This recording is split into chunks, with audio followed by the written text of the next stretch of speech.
Hello friends, welcome to life experience education. आज हम आपके साथ डिस्कस करने जा रहे हैं RRB group D previous year question paper का पार्ट मैथमेटिक्स। इसमें हम क्लास नंबर 4 आज डिस्कस करेंगे आपके साथ। और ये जो क्वेश्चन पेपर है आरआरबी ग्रुप डी 28 सितंबर 2018 का शिफ्ट फर्स्ट का ये क्वेश्चन पेपर है। टारगेट है, मिशन है हमारा रेलवे पर। तो आइए स्टार्ट करते हैं बिना किसी देरी के क्वेश्चन नंबर फर्स्ट के साथ। Which of the following is not a perfect square, यानी कि निम्न में से कौन एक पूर्ण वर्ग नहीं है। तो आप ऑप्शन के जरिए देख सकते हैं। सबसे पहले आप जो लोएस्ट पार्ट है उसको आप देखिए, तो यहीं से आप इसको एलिमिनेट कर सकते हैं 1250। यानी कि जो 1250 है इसको आप इजीली एलिमिनेट कर सकते हैं, क्योंकि जो 30 का स्क्वायर है ये 900 आता है और 40 का स्क्वायर जो है 1600 आता है। और साथ में हम देखें जो 5 के स्क्वायर है उसको हम इजीली निकाल सकते हैं, यानी कि 35 का स्क्वायर जैसा कि है, तो 5 का स्क्वायर जो है 25 हो जाएगा। और इसको एक ऐड करके इसको इंटू कर दीजिए, यानी कि 3 4 जा 12, यानी कि 1225 जो होगा 35 का स्क्वायर होगा। और जो 1250 है यानी कि ये पूर्ण वर्ग नहीं है। इस तरीके से इसको आप एलिमिनेट कर सकते हैं। डी इसका हो जाएगा करेक्ट आंसर। 9801 इसको देखें तो ये 99 का स्क्वायर होगा। 20 पाँच को 20, यानी कि इसको देखें तो ये 45 का स्क्वायर होगा। और इसके बारे में बात करें तो ये लगभग हो जाएगा किसके 129 के स्क्वायर के बराबर। तो इस तरीके से सारे पूर्ण वर्ग है, और जो 1250 है ये पूर्ण वर्ग नहीं है, तो डी इसका हो जाएगा करेक्ट आंसर।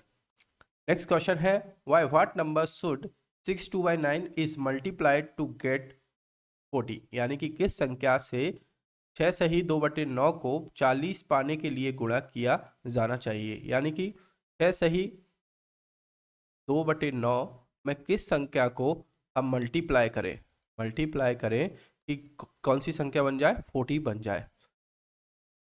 तो 6 नंबर 54 और ये 2 प्लस करेंगे तो 56/9 इंटू एक्स इक्वस टू 40। तो इसको आप सॉल्व कर लीजिए। एक्स इक्वस टू आ जाएगा 40 इंटू 9/56। तो ये वाली संख्या आ जाएगी आपकी 45/7, यानी कि 6 सही 3/7, यानी कि कौन सा ऑप्शन हो जाएगा, सी इसका हो जाएगा करेक्ट आंसर। क्वेश्चन नंबर 3 की तरफ चलते हैं। 3/12 of 2/5 plus 5/15 divided by 3/5 minus 2/5। तो इसको आप सॉल्व कीजिए तो v बॉडमॉस लगेगा, v बॉडमॉस, यानी कि पहले वर्निकुलर बार फिर ब्रैकेट, और ब्रैकेट में भी सबसे पहले छोटा ब्रैकेट को आप सॉल्व करेंगे। यानी कि इस इक्वेशन को आप सॉल्व कीजिए तो 15 एलसीएम आ जाएगा। 3 2 जा 6 प्लस 5 यह आ जाएगा। और साथ में हम देखें तो ये जो कुछ इक्वेशन गलत दी गई है, ये 4/15 है। 4/15 यानी कि 6 + 4/15, और ये आ जाएगा कितना आपका 1/5। तो ये आ जाएगा 10/15 इंटू 5, यानी कि कितना आ जाएगा 5/3, यानी कि 10/3 ये आ जाएगा। और इंटू 3/12 ये आ जाएगा। 3 से 3 कैंसिल आउट हो जाएगा। 2 5 जा 10 और 2 6 जा 12, यानी कि 5/6 इसका करेक्ट आंसर हो जाएगा, यानी कि ए हो जाएगा आपका करेक्ट आंसर। नेक्स्ट क्वेश्चन की तरफ चलते हैं। ये हो जाएगा ए करेक्ट आंसर। नेक्स्ट है, a fraction when added to 7/3 gives 4, then said fraction is, यानी कि किसी जो फ्रैक्शन दिया गया है उसमें जब अंश जोड़े, ये फ्रैक्शन ही होगा, उसमें जब फ्रैक्शन कोई जोड़ा जाने पर 4 मिलता है, तो उक्त जो फ्रैक्शन होगा वो क्या होगा। यानी कि कोई फ्रैक्शन है x/4, उसमें क्या जोड़ा जाता है, 7/3 जोड़ा जाए तो वो 4 मिलता है। यानी कि इसको आप सॉल्व कर लीजिए। ये फ्रैक्शन जो है x/y, ये आपको कैलकुलेट करना है। यानी कि 4 - 7/3, यानी कि 4 3 12 - 7/3, और 12 में से 7 जाएगा तो कितना बचेगा 5/3। इसको आप और लिख लीजिए, 3 1 जा 3, 2 बचेगा और लास्ट में 3, यानी कि 1 2/3, यानी कि सी इसका हो जाएगा करेक्ट आंसर। नेक्स्ट क्वेश्चन की तरफ चलते हैं। Which of the following number given below is not rational, यानी कि नीचे दिए गए जो नंबर हैं उनमें से कौन सा रेशनल नंबर नहीं है। अब ये ऑप्शन देखिए आप, ये √3 का क्यू है, यानी कि 3 हो जाएगा इसका करेक्ट। ये 4 हो जाएगा, ये जो हो जाएगा 2 हो जाएगा और ये किसी का रेशनलाइज नहीं है, यानी कि ये इसका हो जाएगा करेक्ट आंसर। इसको आप चेंज कर लीजिए, 5 रूट पे है और 32, तो ये हो जाएगा correct answer, C option correct हो जाएगा। नेक्स्ट क्वेश्चन की तरफ चलते हैं। How many of the factors of 512 are perfect square, यानी कि 512 के कारकों में से कितने सही वर्ग हैं, कितने पूर्ण वर्ग हैं, यानी कि इसके जो फैक्टर है उसमें कितने पूर्ण वर्ग हैं। अब 512 को आप किस फॉर्म में लिख सकते हैं, 512 यानी कि 2 to the power 9, 512 2 to the power 9, क्योंकि 2 to the power 10 क्या होता है, 1024 होगा। ठीक है, 2 to the power 9। अब इसको जो पूर्ण वर्ग है, यानी कि 4 होगा पूर्ण वर्ग, एक 16 होगा, एक 64 होगा, एक क्या होगा 256, ये पूर्ण वर्ग होंगे, 1 2 3 4 और एक खुद होगा, यानी कि 5 इसके पूर्ण वर्ग होंगे, यानी कि सी इसका हो जाएगा करेक्ट आंसर। नेक्स्ट क्वेश्चन की तरफ चलते हैं। क्वेश्चन नंबर 7 है। ये एक इक्वेशन दी गई है, उसको सॉल्व करना है। वी वॉडमोस हमने अभी बोला है, तो आप सबसे पहले ये छोटे ब्रैकेट को सॉल्व कीजिए। तो यहाँ पर क्या आ जाएगा 7, यानी कि 52 माइनस 7 ये आ जाएगा, और डिवाइडेड बाय ये बड़ा ब्रैकेट है 3 इंटू, अब आप इसको सॉल्व कीजिए 1, ये सॉल्व होंगे और ये बन जाएगा माइनस का 4। ठीक है, ये बन जाएगा क्या, माइनस माइनस प्लस का 4 बन जाएगा ये। अब इसको सॉल्व आउट कीजिए, ये 5 हो जाएगा, 5 3 जा 15 और ये हो जाएगा 7 जाएगा तो 45, यानी कि 45 डिवाइडेड बाय 15, यानी कि ये जाएगा 3 टाइम्स, और ए इसका हो जाएगा करेक्ट आंसर। क्वेश्चन नंबर 8 है। फिर से इक्वेशन गिवन है 4, 3 इंटू 4 प्लस 3 इंटू 4 स्क्वायर, और ये है 3 इंटू 4 क्यूब, इस तरीके से इक्वेशन दी हुई है। अब इसको आप देखिए कैसे सॉल्व करना है। पहले इस टर्म को आप सॉल्व कीजिए, 4 कॉमन आएगा तो 1 प्लस 3 ये बचेगा, यानी कि ये 4 बन जाएगा, यानी कि 4 इंटू 4 4 स्क्वायर। अब सेकेंड वाली टर्म को लीजिए प्लस 3 इंटू 4 स्क्वायर, तो 4 स्क्वायर इसमें से कॉमन ले लीजिए, 1 प्लस 3 आ जाएगा, यानी कि 4 का क्यूब ये बन जाएगा। इसी तरीके से आप चलते जाइए तो लास्ट में आ जाएगा 4 की पावर 5 प्लस 3 इंटू 4 की पावर 5। 4 की पावर 5 को आप फिर से कॉमन ले लीजिए, 1 प्लस 3 ये बचेगा, यानी कि ये बन जाएगा 4 टू द पावर 6, यानी ये ऑप्शन जो है ये 4 टू द पावर 6 है, ये 4 टू द पावर 4 है, 4 टू द पावर ये भी 4 है, और ये 4 टू द पावर 5 है, यानी कि ए इसका हो जाएगा करेक्ट आंसर। इसको सही कर लीजिए आप, 4 टू द पावर 6 है ये हो जाएगा करेक्ट आंसर। नेक्स्ट क्वेश्चन है, क्वेश्चन नंबर 99 है। 315 marbles are distributed among the Aman, Ashok and Alok in the ratio of 7 ratio 3 ratio 5 में respectively. How many more marbles did Aman get compared to Ashok, यानी कि 315 marbles को क्रमशः 7:3:5 में के अनुपात में अमन, अशोक और आलोक, इन तीनों में बांटा जाता है। किस रेशो में बांटा जाता है, 7:3:5 में। और टोटल जो है ये है किसके बराबर, 315 मार्बल्स के बराबर है। अब पूछा गया है अशोक की तुलना में अमन को कितने मार्बल्स मिलते हैं, यानी कि टोटल जो रेशो में देखें 7 3 10 और 15, तो 15 मार्बल है, 15 का रेशो जो है ये इक्वल होगा 315 के। तो इसको एक रेशियो की वैल्यू आप निकाल लीजिए, 1 रेशियो इक्वल्स टू हो जाएगा 15 दूनी 30, एक हासिल 15 एकम 15, यानी कि 21 के बराबर हो जाएगा एक रेशो। यहाँ से अब आप सबकी वैल्यू कैलकुलेट कर सकते हैं। अमन को कितने मिले हैं, 7 इंटू 21, यानी कि 147 अमन को मिले हैं। अशोक को कितने मिलेंगे, 3 इंटू 21, यानी कि इसको मिलेंगे 63, और साथ ही में आलोक के भी आप कैलकुलेट कर सकते हैं, इनको मिलेंगे 5 इंटू 21, यानी कि 105।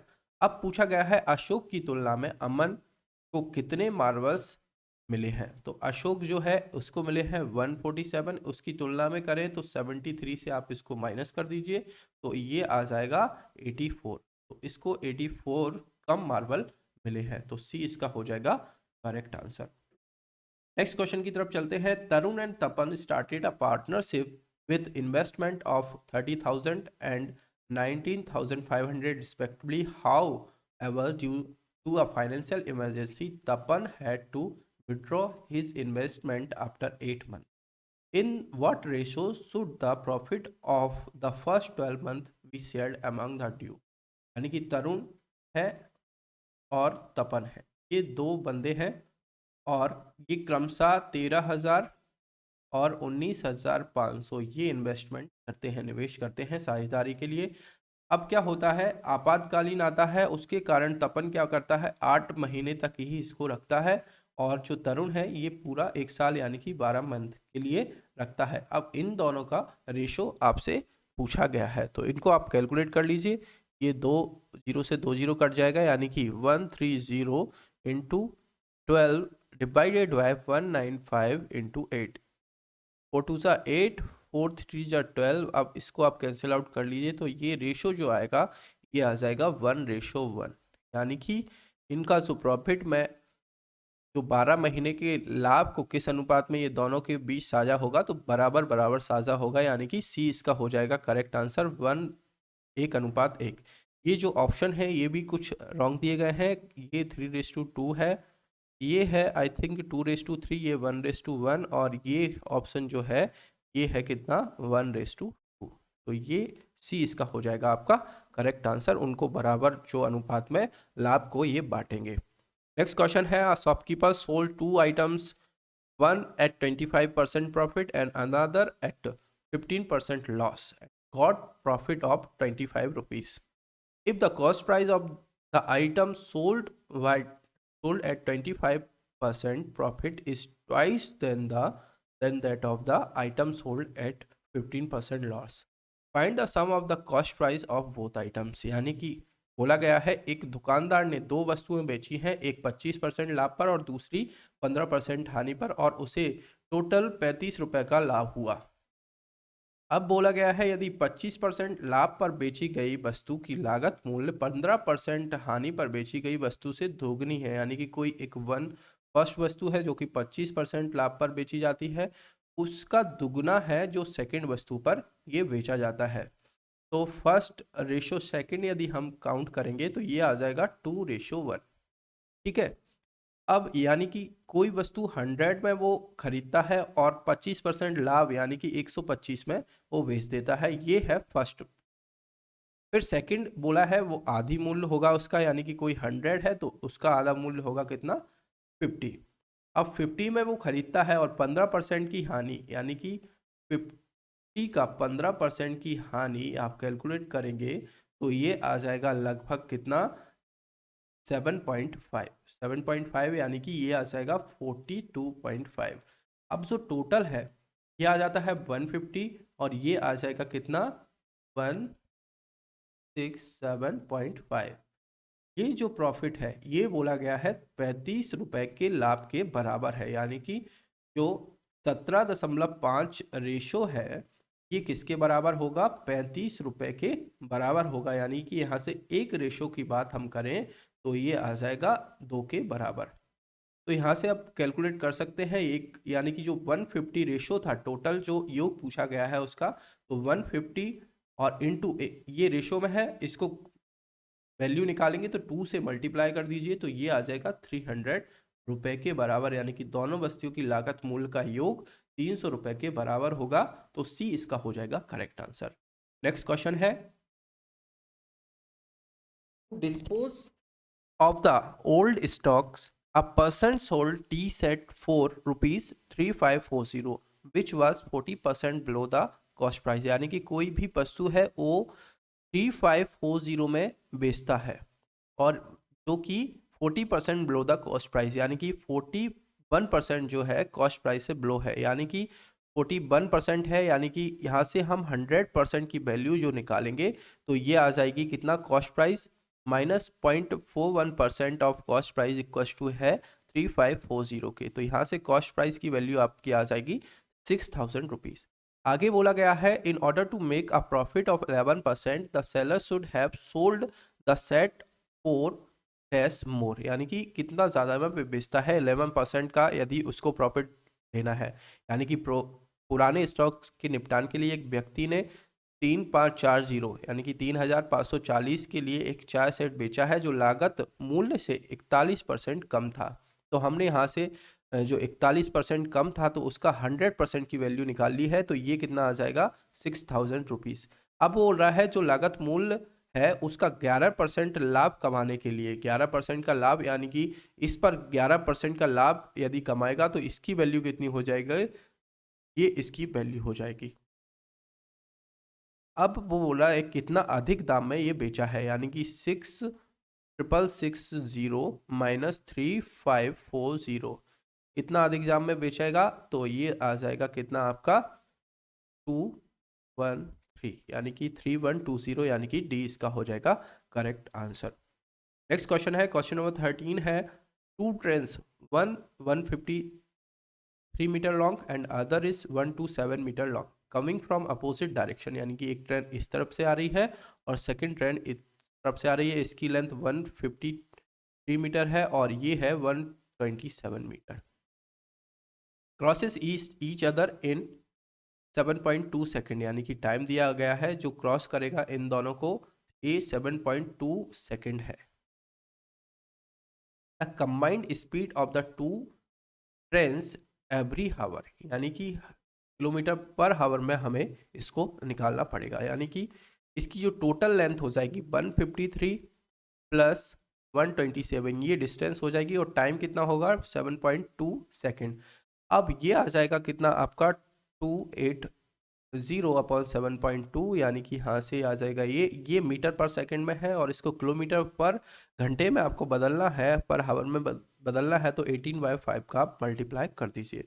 तो 18 चौको 72 और 4 सत्ते 28, 700/5, यानी कि ये आ जाएगा कितना 5 एकम 5 और 140, यानी कि 140 किलोमीटर पर घंटे की रफ्तार होगी इन दोनों की कंबाइन रूप से, यानी कि बी इसका हो जाएगा करेक्ट आंसर। क्वेश्चन नंबर 14 की तरफ चलते हैं। Garima and her sister together can paint the wall of their houses in 45 days. If Garima alone did the job, it would have taken her 81 days. If the duo started painting together, but Garima's sister had to leave 9 days before the completion of the work, how many days in all would it take the sisters to paint there? यानी कि बताया गया है गरिमा और उसकी जो sister है ये दोनों मिलकर घर की दीवारों को कितने दिनों में 45 डेज में ये कंप्लीट करती हैं, पेंट करती हैं। अगर गरिमा अकेले काम करती है तो उसको 81 डेज लगता है। यदि दोनों ने एक साथ पेंटिंग शुरू करने की, लेकिन गरिमा की बहन को काम पूरा होने से 9 दिन पहले छोड़ना पड़ा, तो उन सभी में कितने दिन बहनों को अपने घर को रंगने में लगेगा? तो अब इसका आप एलसीएम ले लीजिए, यानी कि 9 × 5 × ये कितना हो जाएगा 9, ये इसका आ जाएगा एलसीएम। इसको आप लीजिए तो ये आ जाएगा 9 5 × 45, यानी कि इनकी इफिशियंसी आ जाएगी 9 और इसकी इफिशियंसी आ जाएगी कितनी 5, यानी कि जो सिस्टर है उसकी इफिशियंसी 4 रहेगी। अब बोला गया है 9 दिन पहले उसने छोड़ दिया, यानी कि 9 दिन पहले छोड़ दिया, यानी कि लास्ट के 9 दिन जो काम करेगा वो गरिमा करेगी, यानी कि ये जो हो जाएगा इसका आप मल्टीप्लाई कीजिए पहले, तो ये आ जाएगा 405। अब गरिमा अकेले 9 दिन तक काम करेगी, यानी कि 9 पना 45, यानी कि 45 काम को यदि हम हटा दें तो ये कितना काम बचेगा, 10 में से 4 गए 6, और ये 360 दिन जो है ये दोनों मिलकर करते हैं, गरिमा और उसकी सिस्टर, ये 360 दिन, यानी कि 360 दिन को काम करने में इनकी इफिशियंसी कितनी है 9। इसको कैंसिल आउट कीजिए तो 40 डेज लगता है और प्लस 9 डेज वो है, तो इस तरीके से ये 49 डेज टोटल लगेंगे उनको पेंट करने में, यानी कि डी इसका हो जाएगा करेक्ट आंसर। नेक्स्ट क्वेश्चन की तरफ चलते हैं, ये हो जाएगा डी हो जाएगा करेक्ट आंसर। नेक्स्ट क्वेश्चन है, A and B can do a piece of work together in 15 days while A alone can do it in 25 days. They start working together, but B leaves 5 days before the completion of the work. For how many days did A and B together?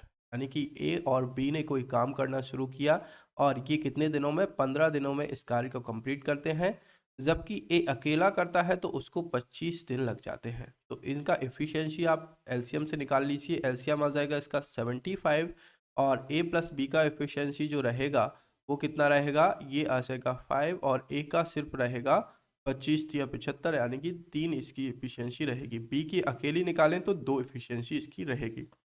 अब बोल रहा है लेकिन B काम पूरा होने से 5 दिन पहले छोड़ देता है, यानी कि 5 दिन तक कौन कार्य करेगा, ए कार्य करेगा, यानी कि 5 या 15, यानी कि इसमें से आप माइनस कर दीजिए 15 की को, तो ये आ जाएगा आपका कितना 60 जो काम ये बचा है। तो ये दोनों मिलकर यानी कि 5 की इफिशियंसी से करेंगे तो ये लगेंगे 12 डेज। इन दोनों को ए और बी एक साथ कितने दिनों तक काम करते हैं, तो ये करते हैं 12 दिनों तक, यानी कि ए इसका हो जाएगा करेक्ट आंसर। क्वेश्चन नंबर 16 है, how many balls each of radius 1 centimeter can be made from a steel sphere whose radius is 6 centimeter, यानी कि 6 सेंटीमीटर त्रिज्या वाले एक स्टील के गोले से 1 सेंटीमीटर त्रिज्या की कितनी गेंदें बनाई जा सकती हैं।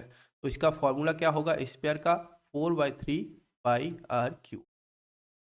अब 6 सेंटीमीटर त्रिज्या है, यानी कि 4/3 पाई इंटू 6 का क्यूब, ये इक्वल होगा कितनी सेंटीमीटर, 1 सेंटीमीटर की त्रिज्या, यानी कि 4/3 पाई इंटू 1 का क्यूब। ये कैंसिल आउट हो जाएगा, यानी कि 1 सेंटीमीटर त्रिज्या वाली जो गेंदें बनाई जाएंगी 6 का क्यूब, यानी कि 216 गेंदें बनाई जा सकती हैं। नंबर ऑफ गेंदें यहाँ से हम एन का कर सकते हैं, यानी कि ए इसका हो जाएगा करेक्ट आंसर। क्वेश्चन नंबर 17 है, a year ago Akash father's age was 9 times that of Akash. After 3 years his father is will be 5 times that of his age. How old will आकाश भी नेक्स्ट ईयर, यानी कि 1 साल पहले आकाश के पिता की उम्र आकाश से 9 गुनी थी। आप इसको कैलकुलेट कीजिए, जो फादर और आकाश का रेशो होगा ये 9:1 होगा। 3 साल बाद यानी कि फादर में 3 साल जुड़ा और सेम आकाश में कितना जुड़ेगा, 3 साल जुड़ेगा, उनकी एज 5 गुना हो जाती है, यानी कि a+3। यहाँ से आप कैलकुलेट कीजिए, f इक्वल्स टू आ जाएगा कितना 5a+12 और f इक्वल्स टू 9a पहले से ही था, यानी कि a की वैल्यू यहाँ से आप कैलकुलेट कर लीजिए 9a इक्वल्स टू 5a+12 और ये आ जाएगा 4a इक्वल्स टू 12, यानी कि a इक्वल्स टू 3। जो आकाश की एज है वो 3 इयर्स की रहेगी। अब ये 1 साल पहले का था, यानी कि ए की वैल्यू 3 है, यानी कि 3 - 1 2 हो जाएगा, 2 इयर्स की है। फिर 3 साल बाद बोला गया है, यानी कि 3 ऐड हो जाएगी, यानी कि ये आ जाएगा 5। अब बोला गया है अगले साल आकाश कितने साल का होगा, यानी कि +1 अगले साल +1, यानी कि ये 6 इयर्स का होगा, यानी कि बी इसका हो जाएगा करेक्ट आंसर। नेक्स्ट क्वेश्चन की तरफ चलते हैं। One of the two inlet pipes works twice as efficiently as the other. The two working alongside a drain pipe that can empty a cistern all by itself in 12 hours can fill the empty cistern in 12 hours. How many hours will the less efficient inlet pipe take to fill the empty cistern by itself? यानी कि 2 inlet pipe दिए गए हैं, उनमें से एक की कार्य करने की क्षमता दूसरे से दुगनी है। ठीक है, एक जो नाली है उसके 12 घंटे में सभी अपने आप में कुंड खाली कर सकते हैं और एक साथ काम करके 12 घंटे में खाली टैंक को भर सकते हैं। तो कितने घंटे में कम कुशल इनलेट पाइप से ही खाली टैंक को भरने के लिए टाइम लिया जाएगा, यानी कि 12 घंटे में वो भर रहा है, उससे कम जो होगा तो वो उसके आधे टाइम में भरेगा, यानी कि ज़्यादा जो एफिशिएंट होगा वो 6 घंटे में भर देगा, और जो 12 घंटे में भर रहा है यानी कि 12 + 6 ये 18 आवर्स में ये कंप्लीट कर देगा, यानी कि भर देगा, जो कम एफिशिएंट है, यानी कि डी इसका हो जाएगा correct answer.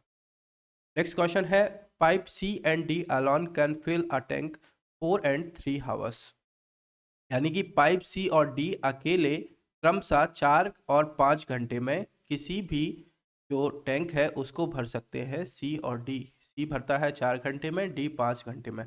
If C is closed after 3 hours and the at the same time D is open, how many hours will the tank get filled, यानी कि बोला गया है यदि पाइप सी 3 घंटे बाद बंद हो जाता है तो उसी समय पाइप डी को खोला जाता है तो टैंक कितने घंटे में भर जाएगा। अब इसको कैलकुलेट कर लीजिए, इसका एलसीएम 20 आ जाएगा, इसका एफिशिएंसी 5 आ जाएगा और डी का एफिशिएंसी कितना आ जाएगा 4 आ जाएगा। ठीक है, अब बोला गया है सी 3 घंटे तक चलता है, यानी कि 5 इंटू 3 यानी कि 15, इसमें से माइनस कर दीजिए तो ये बचेगा 5 टैंक भरना बाकी है। और अब डी को खोला जाता है, यानी कि डी की इफिशियंसी कितनी है 4, तो ये कितने घंटे में फिल कर देगा 1.25 आवर्स में ये टंकी को फिल कर देगा, भर देगा, यानी कि सी इसका हो जाएगा करेक्ट आंसर।